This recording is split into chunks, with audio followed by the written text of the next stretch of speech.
Esse episódio, na mesma medida que ele conseguiu me surpreender positivamente com novos acontecimentos, conseguiu me decepcionar com o que a gente já sabia que seria feito com aquele taco de golfe. Mas eu vou te explicar tudinho nesse vídeo, te explicar o porquê do meu descontentamento, então fica com alerta de spoilers aí.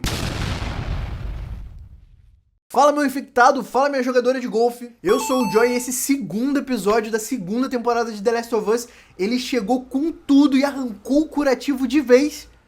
E foi isso. Muito mais leve igual o braço da Abby. Brincadeiras à parte, esse foi um episódio que eu curti muito, mas obviamente que ele tem pontos altíssimos e pontos baixíssimos. Uma montanha russa ali de coisas boas, de acontecimentos incríveis e acontecimentos tensos, né? Porém, o que me deixou extremamente decepcionado é que o maior acontecimento da série, o acontecimento mais marcante dessa série, na minha opinião, não sei você, acabou não entregando pra mim a grande tensão como é no jogo. Ah, mas você jogou, já sabia o que ia acontecer, então por isso que você não gostou. Não é sobre isso, porque eu joguei o game 3 vezes e as 3 vezes foi marcante, foi impactante. Mas aqui, diferente da segunda e da terceira vez que eu joguei, não foi, pelo menos pra mim. Só pra desabafar aqui antes de começar o vídeo, eles tinham uma puta referência, que era o acontecimento do jogo. Como acontece no jogo, é bem tenso, sabe? É bem... Você sente o peso daquilo, mas é óbvio que não tinha como trazer peso pra um braço que não tinha músculo.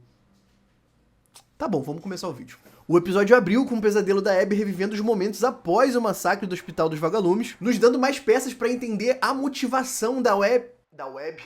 A motivação da Abby, porque que ela quer caçar tanto Joel. E aqui a gente já abre a diferença do jogo pra série, que honestamente eu achei muito positiva, que é a Abby conversando com ela mesma, né? A Abby do presente conversando com a Abby do passado, no que claramente é um sonho, ou melhor, um pesadelo, onde a Abby atual fala com a Abby do passado pra não entrar naquela sala. Porque ela sabe que o que ela vira ali dentro vai mudar completamente a vida dela e como a vida dela vai seguir dali em diante. E trazer isso como um pesadelo, pra mim, foi uma solução muito positiva pros flashbacks, pra linearidade um pouco confusa em alguns momentos do jogo e, na minha opinião, até um pouquinho chata. Em alguns momentos, claro que não todos, mas teve alguns que eu ficava meio de saco cheio. E isso já vem acontecendo desde o primeiro episódio, como eu disse no outro vídeo, porque a cena da festa que acontece já no primeiro episódio é uma coisa que só aparece bem no finalzinho do game. Eu, honestamente, eu gostei dessa decisão criativa, não gosto muito de vai e volta, então essa linearidade, colocando tudo ali no agora, me deixa muito feliz. De verdade. Queria saber sua opinião a respeito disso. Você gosta disso? Você queria que fosse como a série? Vai, assiste, aí volta lá atrás, aí depois assiste, aí volta lá atrás de novo, aí assiste, aí volta lá atrás. Nossa, eu acho isso um saco. Mas então a Abby acorda depois desse pesadelo, né? E assim, eu não sei vocês, mas tá difícil engolir essa Abby. Tá um negócio feio, cara. Tá um negócio feio, na minha opinião. Já não basta terem tirado o shape, tiraram também a autoridade da personagem. Honestamente, parece só uma menina mimada e frágil que depende dos outros pra fazer acontecer. Sério, me diz que você teve essa sensação também, porque, honestamente, foi uma coisa que me pesou muito nesse momento, ela olhando pro Owen, né, com aquela cara de, oh, me ajuda aqui, faz um plano pra gente invadir lá, poxa. Porra, mulher, tu é uma militar, você é a líder do esquadrão, caralho. Tá foda essa adaptação, porra. Tá foda demais.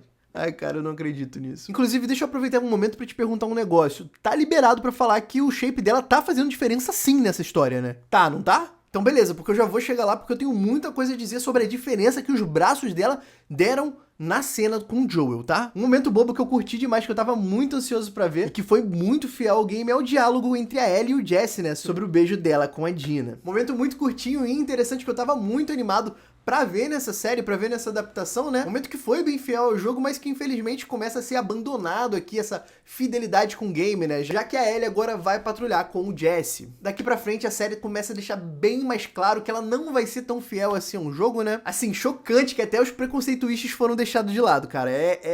Assim, é fogo. Me deixou extremamente triste, porque a pessoa da série que reclamou no meu último vídeo, que eu falei sobre os preconceituistas, nunca vai pegar aquela referência, sabe? HBO tá foda. Vemos que a Ellie e o Jesse saem em uma patrulha que acaba no esconderijo do Eugene, numa escolha ali que foi tomada pra aumentar esse suspense sobre quem é o Eugene e como que ele morreu pro Joel. E honestamente, que pra mim tá dando certo, que eu quero saber por que estão fazendo tanto suspense em cima dessa situação com o Joel e tanto suspense em cima do Eugene, que é um personagem assim, que passa tão batido no game. E honestamente, eu espero que venha uma explicação boa disso, né? Porque eu acho que vai vir bomba. Espero que não. Sem contar que essa decisão criativa de trocar o Jesse pela Dina mata completamente o único momento que eles tiveram de paz antes de tudo acontecer, a Ellie e a Dina, né? O único momento que elas tiveram de tranquilidade antes de embarcar nessa espiral de vingança que vai se tornar a segunda temporada de The Last of Us. Mas tá começando a crescer um sentimento aqui que nada no jogo tá sendo usado como prioridade pra fazer essa obra, tá? Os momentos que não acontecem no jogo estão sendo muito mais trabalhados e muito mais interessantes do que os que acontecem no jogo, me fazendo acreditar que eles podiam ter feito logo um spin-off, tá ligado? Fazia um spin-off sobre Jackson. Eu assistiria um spin-off sobre a história de Jackson, cara, que inclusive tá nesse episódio sobre a sombra de uma ameaça iminente. Palmas pra quem teve a ideia de fazer essa invasão de infectados. A gente tem que dar o braço a torcer que tem coisas que não são adaptadas, que a gente fica muito triste, mas tem coisas que são criadas pro jogo que a gente fica muito animado, e essa guerra foi uma delas. Essa invasão foi uma novidade muito positiva nesse episódio, que eu acho que até roubou a grande cena do episódio. Como eu disse lá atrás, acho que tirou muito o holofote dos acontecimentos do Joel, e a gente tem que dar o braço a torcer. Eu queria que isso estivesse no jogo, eu tenho certeza que teria sido muito legal. E essa invasão, essa guerra foi incrível e excelente pra mostrar o quanto o pessoal de Jackson é preparado, e principalmente pra mostrar que, apesar de pacata, apesar de parecer que eles têm uma vida normal, eles não podem se esquecer que eles estão em um apocalipse fúngico, que qualquer erro com uma manutenção de um encanamento pode desencadear uma batalha brutal com infectados. E o mais legal aqui é ver que toda a cidade é preparada, todos sabem o seu papel, seja defender ou se esconder. Todos os papéis são bem claros para as pessoas ali dentro. Muito ajuda que não atrapalha, e muitas das pessoas que deveriam ajudar acabam dando para trás. Como o esquadrão de fogo ali que abandona o Tommy na linha de frente sozinho. Ver o preparo que eles têm, a estratégia que eles têm para encarar esses infectados foi muito legal, porque não parece uma coisa irreal. Foi muito pé no chão, sabe? Tudo que eles criaram ali pra defender a cidadela. Sério, eu achei genial e eu gostei muito de ter visto essa novidade, sério. Foi muito bom, foi muito bom. Mas, infelizmente, até as coisas boas desse episódio têm seus momentos problemáticos. Enquanto a gente vê uma batalha tensa que fez o meu olho brilhar com tudo que estava acontecendo, o cenário muda completamente quando os infectados entram na cidade, entregando uma das coisas que eu não consegui ignorar. Por mais que eu quisesse, que foram os infectados passando batido e ignorando o Tommy. Como assim, cara? Eu entendo que os infectados estavam indo pra todos os lados, tentando entrar em qualquer porta, buraco, basculhante que pudesse. Mas os mesmos infectados que iam certeiro na porta do porão onde os sobreviventes estavam escondidos, são os mesmos infectados que viam uma pessoa ali na frente e ignoravam. Isso daqui virou o quê? Guerra Mundial Z? O Tommy tá doente e eu não sei? Só quem assistiu Guerra Mundial Z sabe do que eu tô falando, o vulgo melhor filme de zumbi que eu já assisti. Você já assistiu? Me diz aí o que você acha nos comentários. É o melhor ou não é o melhor filme? Uma sequência dessa invasão que me deixou completamente sem fôlego foi o Tommy contra o Byaku. Me deixou com os olhos arregalados, não vou mentir não. Eu achei que ele ia tomar umas porradas ali. À medida que o Byaku ia avançando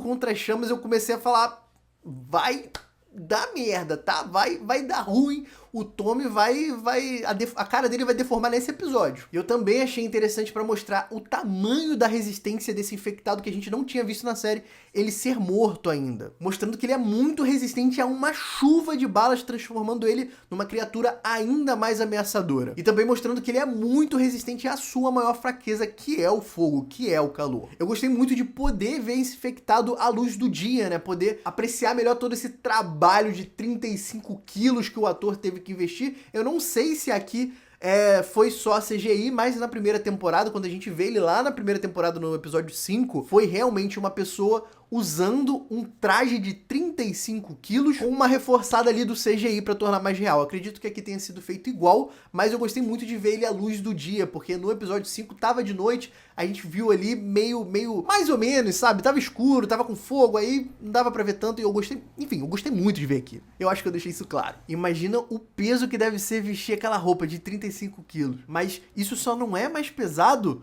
do que o seu dedão no like aí, curtindo esse vídeo e ajudando esse criador aqui a continuar produzindo conteúdo. E é claro que se você não é inscrito, não esquece de se inscrever. E se você é inscrito, não esquece de checar se você ativou o sininho, porque hoje em dia, se inscrever não é garantia que você vai receber o conteúdo. Você sabe disso. E é claro que se você vê potencial nesse canal e quer ajudar a se tornar um membro apoiador, você pode clicar aí no botãozinho do lado de se inscrever, que é Seja Membro, e se tornar parte dos membros que fazem esse canal crescer cada vez mais, ajuda a gente a melhorar aqui a qualidade do conteúdo, tempo investido nele, e você ainda recebe vídeos e benefícios exclusivos de membro. Beleza? Então bora voltar pro vídeo.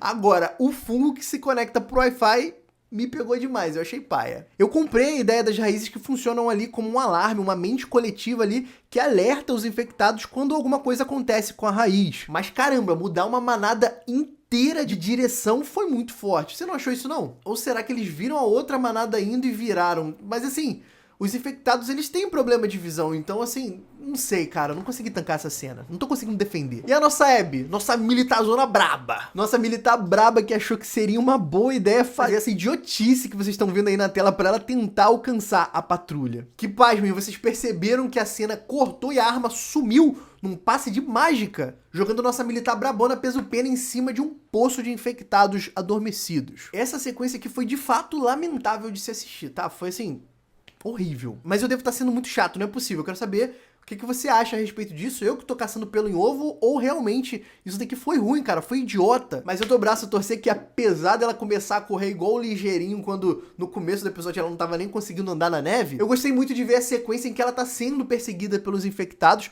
aquele momento ali claustrofóbico, quando as cercas cedem e caem por cima dela e ela tem que ir se arrastando, saindo dali, o que é muito parecido com o jogo, mas aqui eu fiquei um pouco mais sem ar, não sei explicar, eu fiquei sem ar vendo mais na TV, foi mais tenso pra mim ver nesse momento, né? Sem contar que tem adições suaves ali, como os infectados tentando tanto, querendo tanto pegar ela, que tava passando a mão através da cerca, através do arame e cortando a mão ao meio, cara. Foi uma coisa assim, muito maluca, deu uma sensação do quanto eles estavam se esforçando pra pegar ela. Eu achei isso muito animal. Então, senhoras e senhores, o fatídico encontro finalmente acontece, né? O Joel e a Abby se encontram e não tem como, cara. Uma coincidência incrível, uma coincidência que eu acho incrível até no jogo. Definitivamente é o que minha avó diz. Quando chega a nossa hora, não tem jeito. Puta que pariu, que azar do Joel, né, cara? Ele salvar a vida da pessoa que dedicou os últimos 5 anos a caçar e fazer ele de forma muito lenta e jogar no banco de reserva do Vasco. Canário! E sem muita opção, cercado ali por aquela horda, sem ter como voltar pra casa, porque também estava acontecendo uma guerra lá, o Joel se vê sem opções a não ser aceitar o papinho da Ellie, né, de encontrar, sem saber, o esquadrão da morte anti-Joel, que tava num chalé escondido, esperando o momento certo pra invadir, pra tentar matar ele. Eu já vi umas pessoas falando que acham muita inocência da parte dele.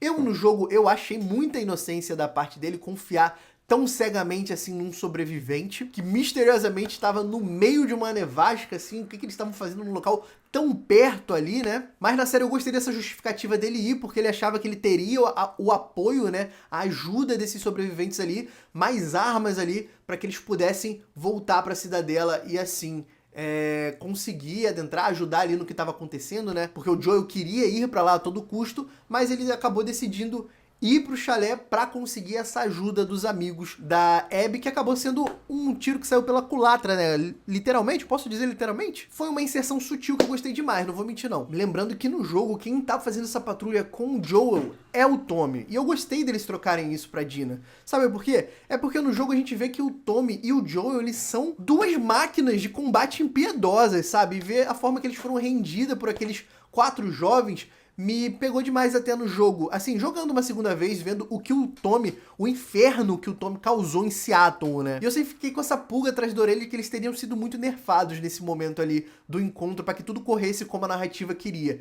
E aqui, quando trocou pela Dina, eu gostei, porque o Joel, ele tem um carinho pela Dina, ele sabe que ela é a melhor amiga da Ellie, e sabe que a Ellie tem uma situação com ela, como ele viu o que aconteceu lá na festa, sabe? Então, colocar a vida dela nas mãos do Joel foi uma troca muito interessante, porque fez com que ele não pudesse tomar nenhuma decisão precipitada que pudesse prejudicar ela, porque a vida dela, se ela morresse, seria outra coisa na qual a Ellie culparia ele pelo resto da vida, né? Perder o interesse amoroso da protagonista, perder o interesse amoroso da sua filha, né? Eu gostei muito dessa troca, de verdade. Isso daqui foi um dos pontos altos aqui que eu analisei e eu gostei muito. Eu vou aproveitar aqui que eu queria compartilhar com vocês, que eu achei muito engraçado esse momento. Pelo menos foi muito engraçado na minha cabeça, eu não sei na sua, você me disse, foi no momento que o Joel fala pra Abby que ela pode levar tudo que ela quiser, né? E ela fala, eu não sou saqueadora, você acha que eu tenho cara de quê? Aí ele olha, pensa ali. Na minha cabeça eu falei, um bando de adolescente raivoso chato pra caralho. E aí ele responde, militares. Eu falei, não, militares é forte. Joel, militares é forte. Ainda mais vendo a Abby dando aquele chilique de, não, dá o remédio dela, faz o que eu mandei. Nossa, cara, tem isso no game. Porém, no game ela impõe muito mais respeito do que parecer essa adolescente raivosa e chata pra caralho. O que eles estão fazendo com as nossas protagonistas, hein? O que eles estão fazendo com o Joel... Com o Joel, ó. O que eles estão fazendo com a Abby e com a Ellie, cara? Mano, é fogo. É isso que eu tenho a dizer. A galera fala que não faz diferença a Bella Ramsey interpretar ela, mas faz. Em nenhum mundo eles vão admitir, porque isso só aumentaria o hate em cima da atriz, coitada, que não tem nada a ver com isso. A culpa é do estúdio, mas a decisão da Abby não ser shapeada, parecer mais jovem, menos preparada, também é uma decisão para que ela consiga confrontar a Ellie, para que as duas consigam se confrontar de igual para igual, porque nunca que a Bella Ramsey conseguiria tancar uma personagem, uma atriz, uma pessoa com o shape que a Abby tem no game, tá ligado? Isso daí é uma escolha clara, tomada para que nivelasse o combate entre ela e a Ellie no futuro, cara. Não faz sentido. Não tem como. A Bella Ramsey não tancaria, assim como ela não tancaria o soco todo do cara que ela tava treinando no primeiro episódio. Pronto, desabafei. Eu tava precisando falar isso. Mas é claro, lembrando, isso daí são vozes da minha cabeça. Mas mesmo que seja real, como eu disse, nunca que isso veria a público, porque só aumentaria o hate que a galera tá tendo em cima da atriz, coitada. Que só tá ganhando o pão dela de cada dia. Se te chamassem, você, homem, pra receber milhões pra interpretar ela, você iria. Você iria, porque você ia ganhar milhões. Larga de hipocrisia, tá? Você iria. Enfim, é nesse momento aqui que a gente vai se direcionando para um dos momentos mais marcantes, se não o momento mais marcante do segundo jogo. Eu acho que é o momento mais marcante do segundo jogo, me diz aí na sua opinião. Que como esse episódio tem altos e baixos, né? Apesar de ser fiel, ele tomou decisões ruins pra adaptar isso, e eu vou contar isso pra vocês agora. Gosto demais que a gente tenha visto mais da conversa entre a Abby e o Joel, né? Os motivos da Abby tá fazendo aquilo dali, contando o Joel sobre o pai dela, quem era o pai dela, o médico que ele matou friamente lá na invasão, no ataque que ele fez aos vagalumes no hospital pra salvar a Ellie. Porque o Joel sabe que não tem como barganhar naquela situação ali pela vida dele, porque eles foram decididos depois de tantos anos a caçar ele e ir atrás dele. E ela deixa bem clara que isso é só contra ele, tanto que eles apagam a Dina, né? Mas que deixam ela ali presente como uma garantia, né? Que ele não vá tentar alguma coisa. E não dá nem tempo pra ele tentar, né? Porque ela estoura o joelho dele. E como eu disse, já tá na hora da gente admitir e ser sincero que o shape dela faz diferença sim. No game, porque ver o tamanho do braço daquela mulher no game faz a gente perceber que o que vier dela vai ser muito mais brutal do que seria de uma pessoa comum, de uma pessoa não treinada principalmente. Porque ela tem essas duas características, ela é treinada e ela é forte. Não me entenda errado, uma tacada de golfe na cara vai doer em qualquer circunstância, em qualquer parte do corpo, vai doer demais. Mas quando você vê uma tacada de golfe sendo dada por essa mulher aqui, esse tanque de guerra, dói até em você. O golpe fica visualmente mais doloroso e mais pesado. O golpe da Abby do jogo faz parecer que aquilo dali vai muito mais fundo do que iria, podendo quebrar com muita mais facilidade do que quebraria num primeiro golpe de uma pessoa qualquer. Agora imagine esse golpe não sendo dado só por uma mulher forte e treinada, mas por uma mulher forte, treinada e com muita raiva, com muita coisa acumulada, com a morte de um pai, dando aquele golpe no assassino do pai dela. O shape dela faz diferença sim, quem diz o contrário não jogou o game, e eu sinto muito porque você tá perdendo uma obra incrível. A série eu tenho certeza que vai ser muito boa, mas o game é uma obra incrível. Outra coisa que eu senti falta nessa cena foi um ambiente mais tenso, sabe? Um ambiente mais escuro. A cena foi feita numa sala muito clara, né? O que não transmitiu a grande tensão do momento, né? Eu acho até que eles podiam ter substituído aquela sala por onde a Ellie entra, né? Que é um local mais escuro, mais em obra ali, do chalé que ainda estava sendo feito, que ainda estava sendo construído. E eu acho que aquilo agregaria muito pra cena, pra tensão daquela cena, aquele ambiente mais desconstruído ali. Eu acho que ia ser irado. Já que eles estão mudando tudo, bota ali embaixo mesmo, tá ligado? Ia ser melhor. Teria deixado com certeza a atmosfera muito mais tensa, sabe? Muito mais tipo, eu vou morrer aqui, o Joel vai morrer aqui. Inclusive a gente tem uma sensação muito tensa, né? Que dá uma sensação de urgência a ele chegando a cavalo dentro do chalé e a gente vendo o barulho do Joel se transformando numa pasta de atum. E a cena instantaneamente corta pra ele entrando na casa de forma ali bem furtiva, né? E vendo os barulhos e vendo o que tá acontecendo ali e sendo rendida imediatamente, sem antes não deixar de causar um estrago ali em um dos amigos da Abby, né? E ela tem aquele último momento ali pra ver o Joel sendo morto, né? Não com uma tacada, mas com o taco quebrado sendo enfiado no pescoço dele, né? Uma morte definitiva ali, irreversível, né? E ela sendo obrigada a assistir, ela sendo obrigada a presenciar isso de camarote, né? Sem poder fazer nada. Cara, sobre a Bella Ramsey,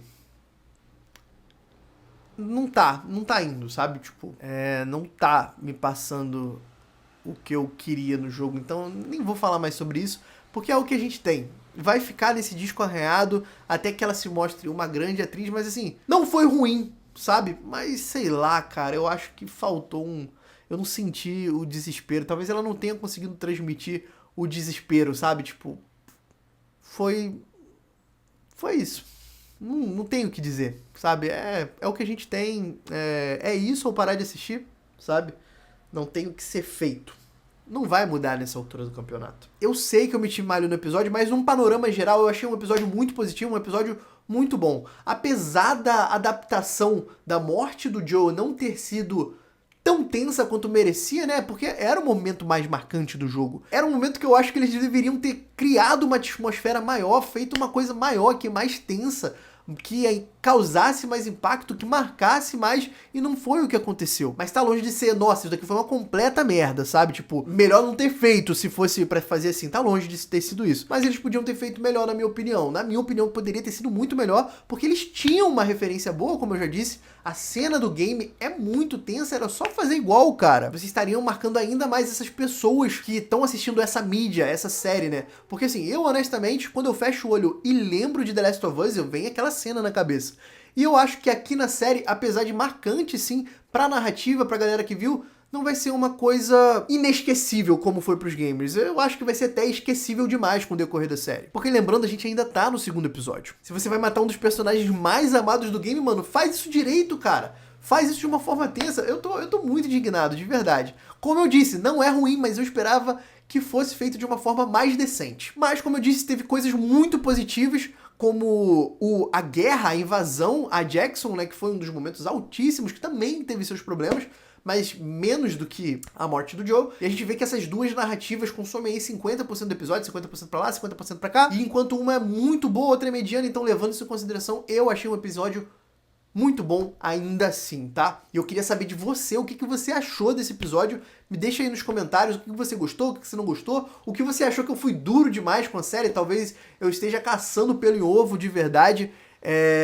Eu tentei ser menos imparcial nesse vídeo, tentando passar mais o que eu senti das minhas frustrações. Eu queria saber de você, tá? Tipo, o que você acha disso tudo? Se você chegou até aqui, não esquece de se inscrever se não for inscrito. Se for inscrito, não esquece do sininho, que isso ajuda demais, porque você sabe que se inscrever não é garantia de receber conteúdo. Então, me ajuda aí, ativa o sininho, pô. Agora eu vou deixando você por aqui, a gente se vê talvez no próximo episódio. Um beijo e tchau.